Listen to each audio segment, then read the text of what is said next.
캐즘이라는 그 정의 자체가 사실은 혁신 제품이 네. 그 대중화되는 과정에서 겪는 일시적인 어떤 성장 둔화 현상을 얘기를 하는 거잖아요. 맞습니다. 캐즘은 결국은 건널 수 없는 협곡이나 강이 아니란 얘기죠. 언젠가는 반드시 건너게 된다는 얘기고, 지금까지는 그 메탈 가격 자체가 중국에서 그 통용되는 가격 자체가 세계 표준이 됐지만 앞으로는 그렇게 안 될 거라는 얘기죠. 중국 내 가격하고 중국 외 가격하고는 완전히 이원화된 체제로 움직일 거란 얘기입니다. 그 양극재 업체의 주가를 밀어올릴 한 가지 요인이 될 수가 있는 거고요. 그다음에 마지막으로는 사실 이게 제일 중요한 건데,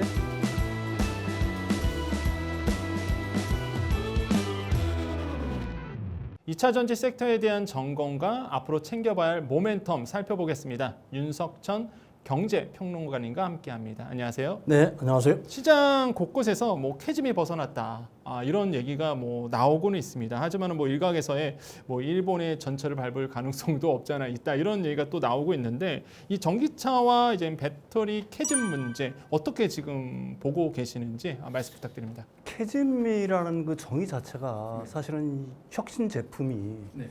그 대중화되는 과정에서 겪는 일시적인 어떤 성장 둔화 현상을 얘기를 하는 거잖아요. 맞습니다. 캐즘은 결국은 건널 수 없는 협곡이나 강이 아니란 얘기죠.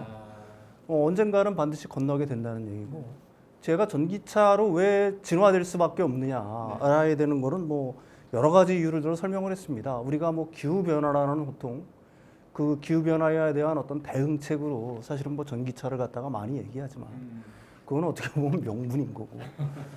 사실은 이제 그 자동차라는 게 단순한 이동 수단으로서 이제 더 이상 존재하는 단계는 일단 지났잖아요. 네. 그 안에는 이제 자율주행이라든지 인공지능이라든지 여러 가지들이 점점 탑재가 되면서 이제 생활 공간으로서 사실은 거듭나는. 네. 그다음에 이제 어떻게 보면 현대 혁신 산업의 어떤 엑기스들이 거기에 다 몰려 있는 어떤 산업이다, 이렇게 얘기할 수가 있는 거죠. 캐즘이라는 거를 갖다가 두려워해서 네. 그걸 갖다가 회피해서 네. 이렇게 지금 굉장히 위기에 처한 국가나 어떤 기업들을 갖다가 목도하는 중이잖아요. 구체적으로 하면 독일이 그렇지 않습니까? 내연기관차의 어떤 패권들을 갖다가 계속 지속하기 위해서 내연기관을 고집을 하다가 중국에서 큰 위기를 맞으면서 스바겐이 진짜 자기들 기업 세운 이래 처음으로 독일 공장을 폐쇄한다느니 몇만 명을 자른다든지 이런 위기에 처해 있는 게 사실은 그런 거거든요. 그래서 사실은 캐즘이라는 거는 아까도 말씀드렸듯이 일시적으로 겪는 그 성장통인 거고요. 이제 곳곳에서는 제가 보기에는 사실은 그 캐즘이라는 어떤 그걸 갖다 어두운 터널이라고 본다라고 하게 되면은 거의 끝에 다다르고 있다는 신호들이 여러 군데서 보이고 있다. 이렇게 볼 수가 있어요. 당장 우리나라 같은 경우 전기차 많이 안 팔린다라고 얘기했었잖아요. 근데 8월 달 같은 경우에는 소형 SUV 중에서 전기차, 그러니까 EV3랑 캐스포 일렉트릭이 거의 30%를 점하고 있어요. 지금 유럽은 사실은 전기차가 굉장히 침체 국면이죠. 마이너스 성장을 하고 있지만 한국은 MOM으로 30%. 그러니까 8월 달 기준으로입니다. 7월 달에 비해서 30% 성장했고 YOY로 보면 15% 성장했습니다. 미국은 MOM으로 22% 성장했고요. YOY로 10%를 갖다가 성장을 했어요. 이미 미국 전체에서 판매되고 있는 전기차는 유럽 전체에서 판매되고 있는 그러니까 판매되는 그 전기차 양을 갖다가 벌써 뛰어넘었습니다. 그만큼 북미 시장이라든지 이런 데가 빠르게 성장을 하고 있는 거고요. 또 하나 이제 캐즘이 끝나가고 있다는 징후를 볼 수 있는 거는 사실은 유럽의 정책 변화가 떠밀려서 지금 이루어지고 있는 거죠. 독일이 맨 처음에 전기차 보조금 축소했다가 이제 폭스바겐이 거의 아주 위기에 처하니까 자국 자동차 산업을 살리기 위해서 다시 보조금 정책을 갖다가 되살리는 정책들을 지금 취하고 있는 거 아니겠습니까? 이런 식으로 캐즘의 거의 끝이 거의 보여가는 단계 어떤 국면에 지금 접어들고 있다. 저는 개인적으로 그렇게 판단을 하고 있습니다. 알겠습니다. 그리고 또 한 가지 이제 배터리 하면은 빠질 수 없는 기업인데 에코프로, 그다음에 LNF 이런 비롯한 2차 전지주에 대한 관심들이 굉장히 높아지고 있습니다. 이런 양극재에 관련된 업종들이 다시 한번 또 이렇게 좋은 흐름을 이어가고 있는 모습들이 보여지거든요. 자, 그러면 이 상승의 이유 우리가 어디서 찾아야 되며, 그럼 이 상승의 이유를 우리가 찾았다 그러면 계속 상승세로 이어질 수 있는지 그런 부분도 굉장히 궁금하거든요. 악재에 사실 그 맥을 못 쳤죠, 양극재 업체들이. 근데 이제 이게 언제부터 약간씩 그 개선의 위기가 보이는 거냐면 정확하게 얘기하면 8월 5일 날 우리가 블랙 먼데이가 있었잖아요. 그 이후부터는 오히려 양극재 업체들이 조금씩 오르고 있는 거예요. 상승폭을 좀 키우고 있거든요. 이거는 어떻게 보게 되면은 그 투자자분들이 굉장히 똑똑하시다라고 얘기할 수가 있죠. 캐즘의 끝이 서서히 보이기 시작하는 거거든요. 그 양극재 회사들 같은 경우가 아까 2차 전지 섹터의 어떤 소재 업체들이 이렇게 힘든 시기를 보낸 거는 결국은 이제 캐즘 영향 때문 아니겠어요. 전기차 성장세가 급격히 둔화된다, 뭐 이런 영향들. 그 다음에 거기에 더해서 리튬 가격이라는 메탈 가격들이 폭락을 했잖아요. 근데 그게 이제 더 이상 하락은 멈췄어요, 사실은. 그 다음에 중국에서도 사실은 그게 뭐 CATL의 그 리튬 강산을 갖다가 잠정 중단한 영향들도 있지만 탄산 리튬 가격이 스팟 가격이 계속해서 올라가고 있어요, 조금씩. 그러니까 다른 말로 얘기하면은 기존에 이제 그 양극재 업체들, 특히 양극재 업체들의 주가가 내려갔던 이유는 비싸게 샀던 걸 갖다가 재고 평가손을 입었을까 하니까 확 내려갔으니까. 그다음에 판가도 내려갔고요.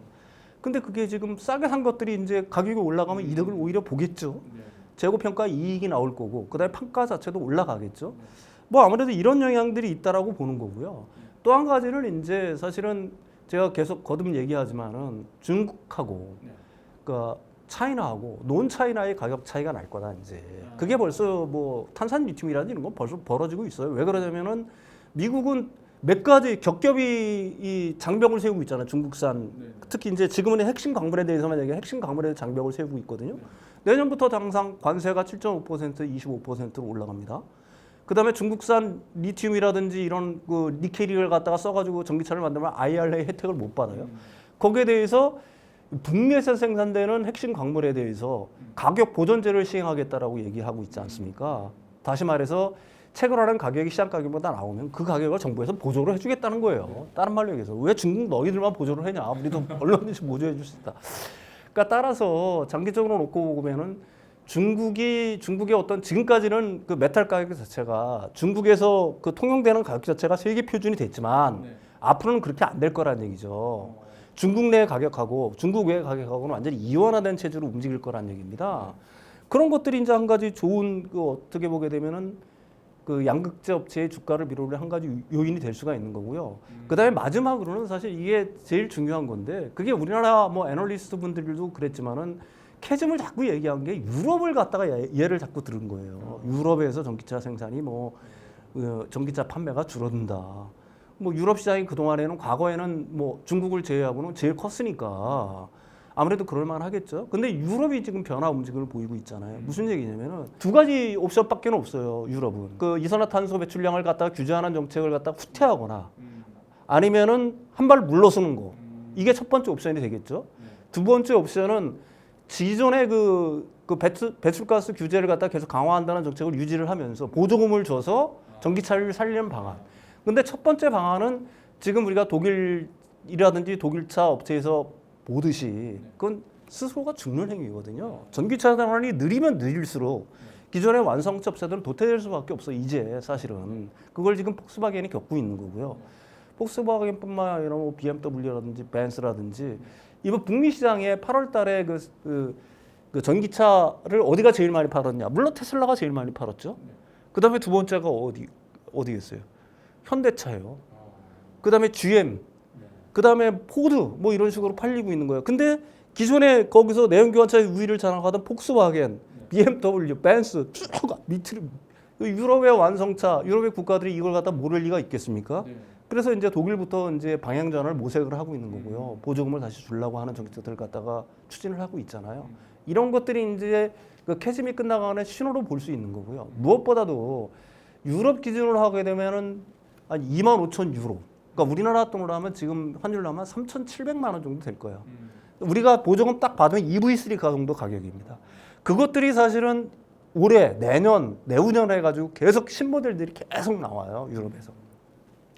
그건 무슨 얘기냐? 엔트리라든지 볼륨급 모델들이 나오면 나올수록 그 전기차의 어떤 시장 점유율은 점점 높아질 거고 그 다음에 유럽산의 전기차들이 많이 팔리면은 사실은 폭스바겐 아우디 그룹 같은 경우에는 우리나라 배터리를 다 쓰고 있고요. BMW도 대부분의 차종에서 우리나라 배터리 쓰고 있습니다. 아무래도 뭐 유럽이 캐즘을 벗어나서 좋아지고 북미 지역에서 많이 팔리고 그다음에 이제 국내에서 전기차들이 일어났던 볼륨급이라든지 엔트리급들이 점점 선방을 하면서 마켓시어를 늘려나가고 하게 되면은 그럼 뭐 당연히 양극재 소재산업 쪽도 호재가 될 수밖에 없겠죠. 그러면 양극재 시장이 이제 계속 좋아질 수밖에 없는 게 첫 번째로는 이제는 업황의 변화. 그렇죠. 네, 선박 산업이 이제 그렇죠. 나아진다는 얘기죠. 시장 예. 상황이 이제 변화되고 두 네. 번째로는 아까 말씀하셨던 이제 통관이라든지 정책적인 변화들이 네네. 이제 일어나다 보니까 당연히 이제는 우리나라의 이제 양극재 회사들이 수혜를 좀 받을 수밖에 없다. 메탈 가격 하락 전반적으로 다 주춤하고 있는 거고 네. 리튬은 올라가고 있어요. 네, 재고 탄산 판사이익이 리튬이. 나오니까 또 그다음에 긍정적인 아무래도 변화. 판가가 올라가겠죠. 네. 왜 그러냐면 가격이 올라가면은 원재료 가격이 올라가면 판가 자체가 올라가니까 네. 판가가 올라가면은 당연히 Q도 늘고 P도 늘고 하게 되면 매출이라든지 영업이익 측면에서는 어떻게 보게 되면은 올해의 어떤 진짜 지옥 같은 상황에서는 벗어날 수 있는 조짐들이 서서히 보인다라고 얘기할 수가 있겠죠. 오늘 전해드린 정보 잘 참고하셔서요 성공적인 투자하시길 바라겠습니다. 오늘 말씀 감사합니다.